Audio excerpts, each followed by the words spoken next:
Dari tahun berapa hingga tahun berapa dan apa yang Anda lakukan? Ke situ ya. Iya. Jadi saya Bisa lebih dekat lagi Pak, mohon maaf ya. Saya kenal Pak Jokowi dalam profesional pekerjaan. Jadi tahun 2001. 2001.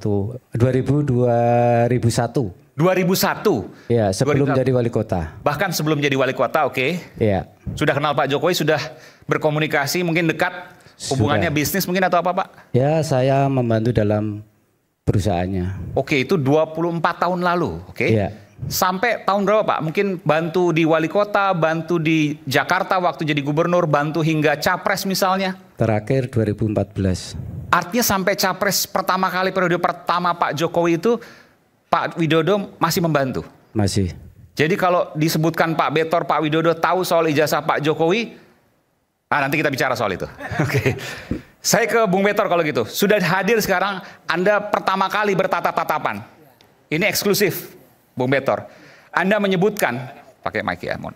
Anda menyebutkan salah satu aktor utama ijazah palsu Pak Jokowi adalah Pak Widodo, dan Pak Widodo terkait dengan pembuatan ijazah di Pasar Pramuka. Untuk mengingatkan pada publik, Anda bisa menceritakan apa yang Anda sampaikan. Ya, terima kasih Mas Widodo.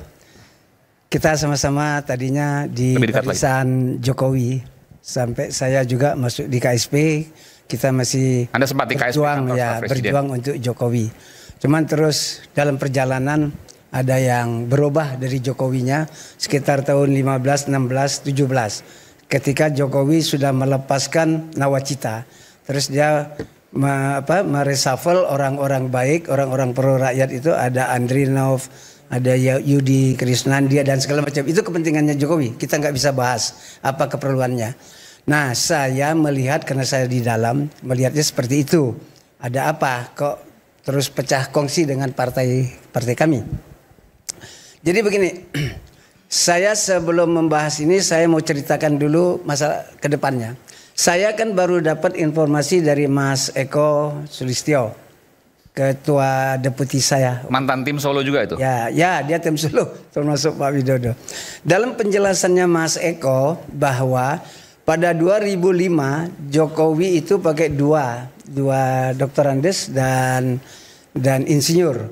Yang problem bagi kita, yang Dr. Andes dari kampus mana, yang insinyur dari kampus mana, sehingga itu berjalan sampai detik ini. Nah, itu kalau kita mau melihat. Jadi kami menjadi bimbang ya, selama 1985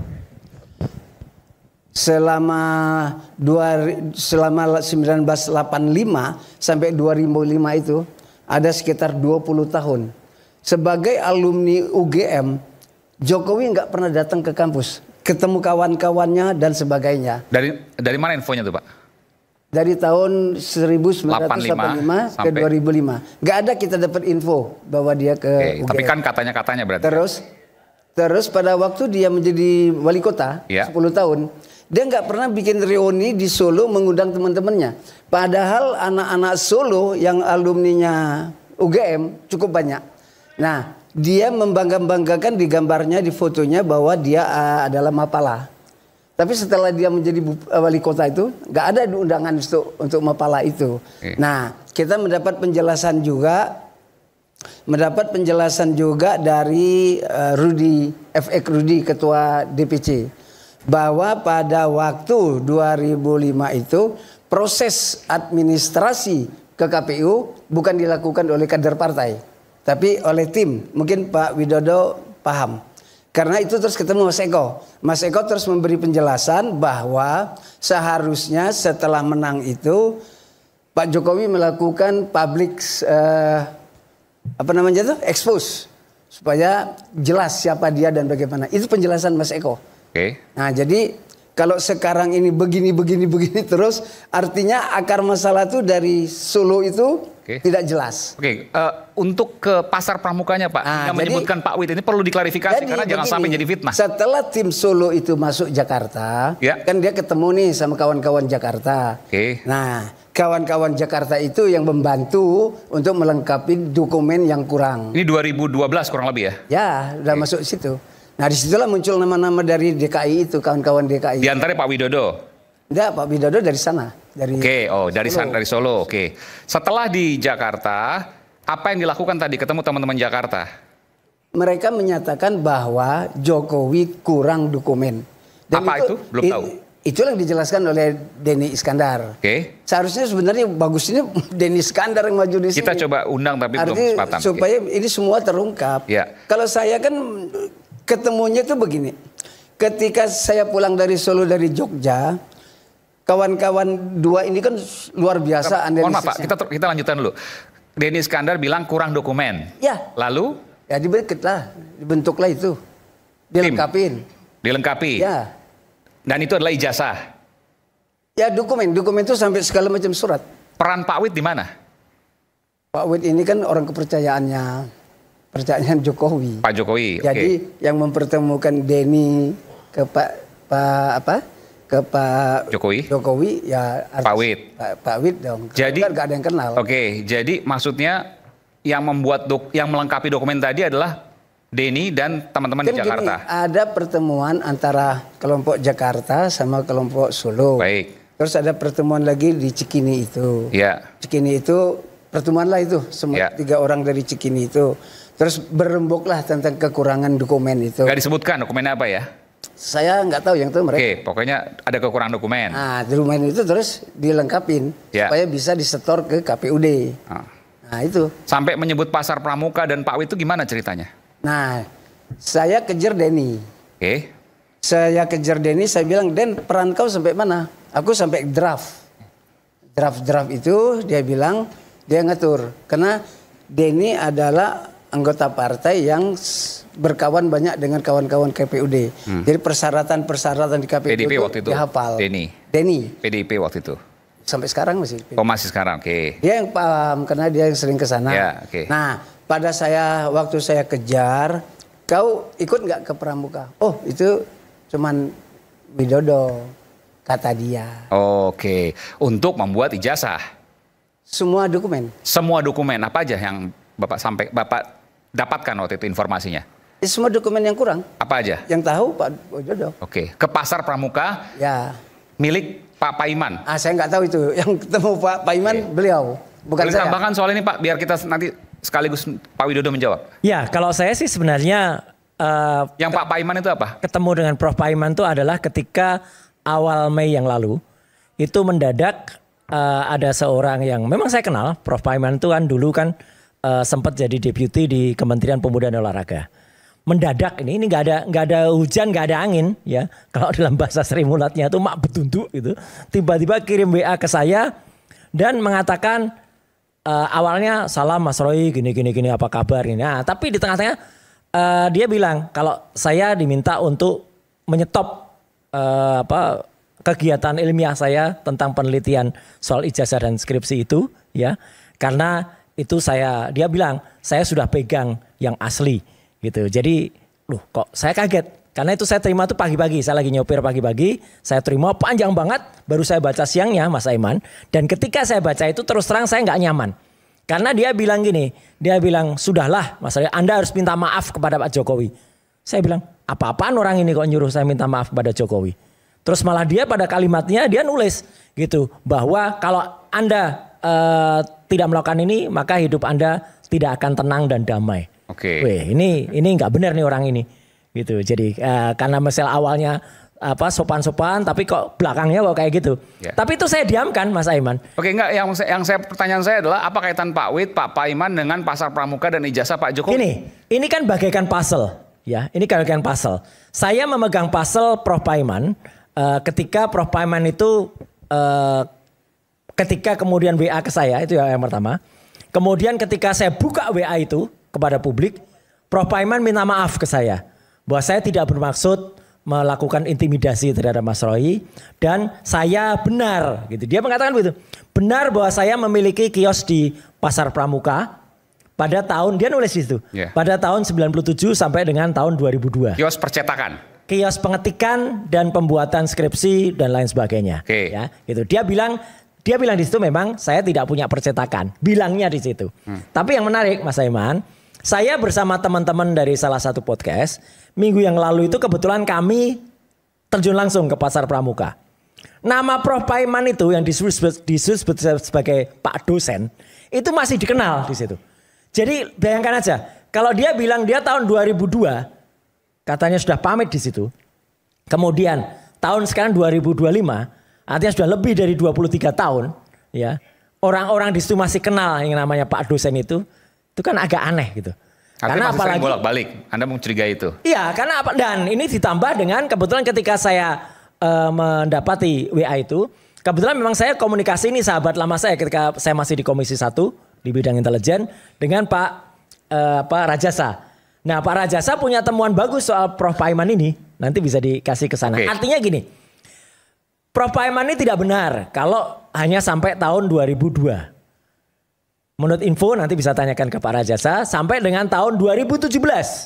Jadi disinilah masuk frame time-nya yang tadi disampaikan oleh Pak Bitor ketika tahun 2012 itu 2017. Bahkan saya sudah kirim ke iNews ya.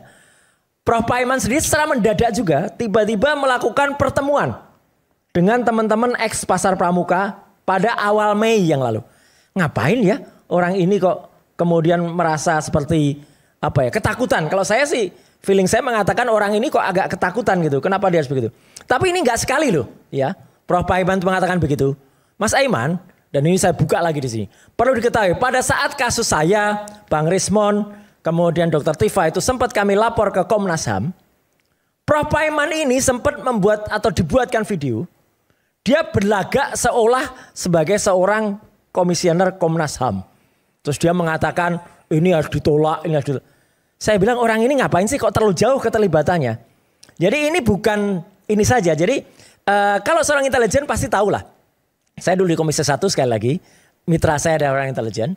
Kita adalah selalu melihat kalau ada orang tiba-tiba guilty feeling. Tiba-tiba merasa bersalah. Tiba-tiba minta maaf.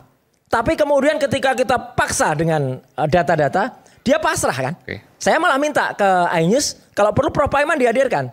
Kita sudah usahakan juga, tapi nggak datang kan? Tidak bersedia. Iya, dan dia sekarang menyebar kan, wah saya dia pasrah gini. Jadi memang kuncinya harusnya memang termasuk Paiman ini. Intinya gini, Mas Aiman. Intinya ini jangan dianggap sepele.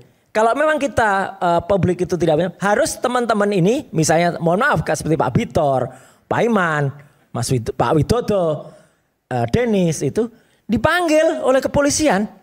Dilidik gitu. Sekarang kebetulan di depan ada Pak Widodo. Apa kaitan Pak Widodo menurut Mas Roy? Kalau saya sih nggak kenal Widodo ya.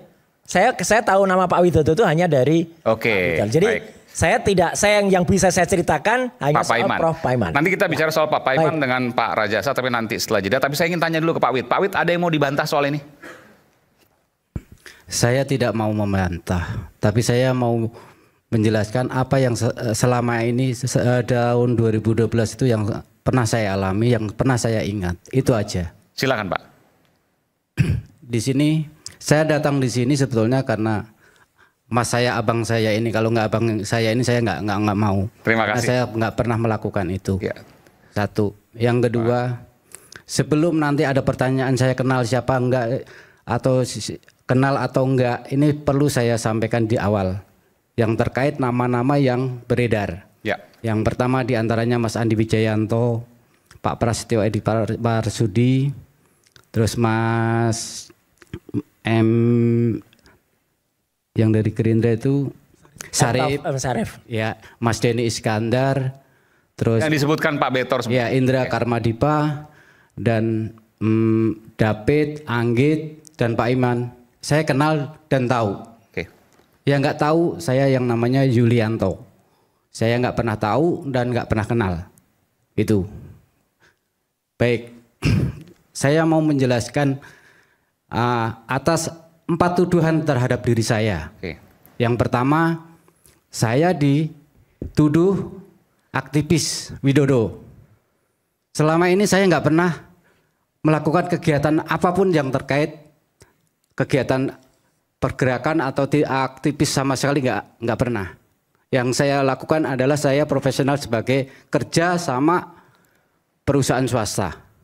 Itu yang pertama.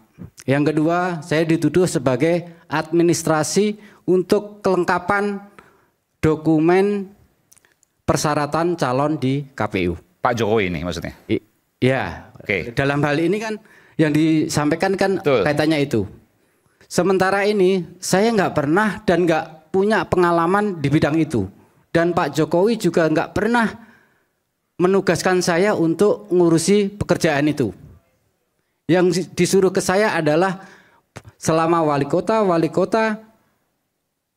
gubernur itu adalah membantu pekerjaan bendahara.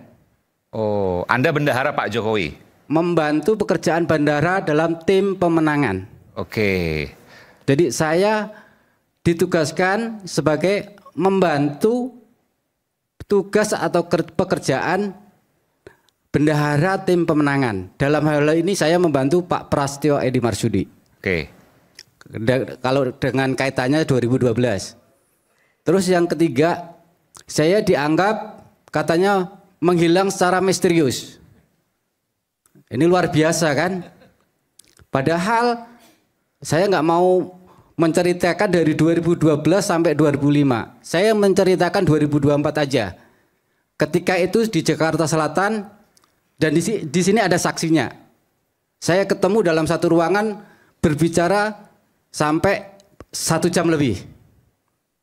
Saksinya adalah, boleh saya sebut Mas? Silakan. Mas Aiman sendiri. Oke. Iya, saya sempat temuin karena untuk meyakinkan untuk menghadirkan di sini. Ya kan? Terus yang kedua, saya di 2025 banyak terlibat dan berinteraksi sama senior-senior partai. Dan nggak mungkin saya sebutkan satu persatu karena itu etika. Saya harus konfirmasi beliau dulu. Nanti kaitannya seperti apa, nanti takutnya saya salah ngomong. Kalau mau misalnya bukti, nanti kita bisa konfirmasi sama beliau-beliaunya dulu. Itu. Jadi, dan nomor HP saya sampai sekarang masih sama. Dan DP profil WhatsApp saya ada fotonya. Jadi saya nggak kemana-mana. Soal kekurangan dokumen, Anda sempat tahu Pak Wid? Waktu 2000... Betul, sebentar. 12, menjelang cagup DKI waktu ini itu. Kan ada 4 tuduhan. Oke. Yang tuduhan keempat, ini katanya saya otak pemalsuan di Pasar Pramuka ijazah Pak Jokowi. Ditudingnya seperti itu. Jadi begini, saya sebutkan aja, yang setahu saya, orang yang diajak Pak Jokowi, orang Solo, itu ada 6. Saya sebut aja, satu yang namanya David, yang kedua Anggit, yang ketiga Muhammad Isnaini, yang selanjutnya Widodo saya, dan yang terakhir Sigit Widiawan. Itu saya kenal semua. Sama Eko Sulistyo. Jadi ada 6. Pak Sigit yang sempat di salah satu bank BUMN ya? Saya kurang tahu itu. Iya. Jadi, lah pada kesempatan ini saya jelaskan 6 orang itu diajak Pak Jokowi nggak berbarengan. Ada 3 tahap. Jadi tahap pertama 4 orang. Yang pertama David, Anggit, Muhammad Isnaini dan Eko Sulistianto. Itu pada saat pendaftaran, sebelum pendaftaran sampai pendaftaran. Oke. Terus tahap kedua yang namanya Widodo. Itu tahap setelah pendaftaran sebelum kampanye. Oke. Karena tugas saya membantu bendahara. Jadi nggak ada korelasinya pekerjaan untuk pemenuhan dokumen itu. Terus selanjutnya tahap yang ketiga itu pada saat kampanye itu Sigit Widiawan. Oke? Oke, ini DKI waktu itu ya, cagup. Ya. Baik. Nah, setelah itu saya kenal Pak Iman itu juga pada saat akhir kampanye. Sebagai apa waktu itu kenal ya Pak? Dia ketua relawan. Tahun berapa itu Pak? 2012. Oke. Ketua relawan waktu itu? 2012 sudah kenal Pak Paiman ya? Iya. Ya, catat dulu ini. Saya kenal. Tapi pada saat akhir kampanye. Oke. 2012 karena dia sebagai ketua relawan di situ. Gitu. Oke, saya kenal Denny Iskandar. Jadi sebelum saya jelaskan ke situ, saya ke Jakarta. Itu saya dikenalkan ke Pak Prasetyo Edy Marsudi karena sebagai bendahara. Lah, waktu ketemu Pak Pras sendiri itu pada saat Pak Jokowi belusukan, Pak Pras di pinggir jalan. Dia pakai baju putih, pendek, lengan pendek, pakai kerah. Setelah acara selesai, saya diajak ke posko pemenangan Jalan Borobudur 22 Menteng, bukan Jalan Menteng nomor 222. Nggak ada itu, saya nggak pernah tahu di situ. Oke, Borobudur 22, oke. Jadi saya pikir dengan jawaban saya lah, akhirnya saya itu ke posko, ke ruangannya Pak Pras. Di situ ada lagi, saya nggak mau nyebut nama tapi saya nggak mau melebar kemana-mana. Saya sebut inisialnya aja. Timnya Pak Pras dalam bendera itu satu cowok namanya inisialnya M, satu cewek nama inisialnya N. M dan N, Mama dan November ya. Nah, oke. Disitulah ruangan, akhirnya saya dikasih meja satu, kursi untuk bekerja di situ tiap hari untuk mengerjakan di situ. Sebentar, nanti kita akan lanjutkan. Tapi tadi Mas Roy mengatakan ada yang menarik kenal Pak Paiman tahun 2012. Jangan jawab dulu, kita akan segera kembali saat lagi tetap bersama kami di Rakyat Bersuara. Menarik ya? Oke.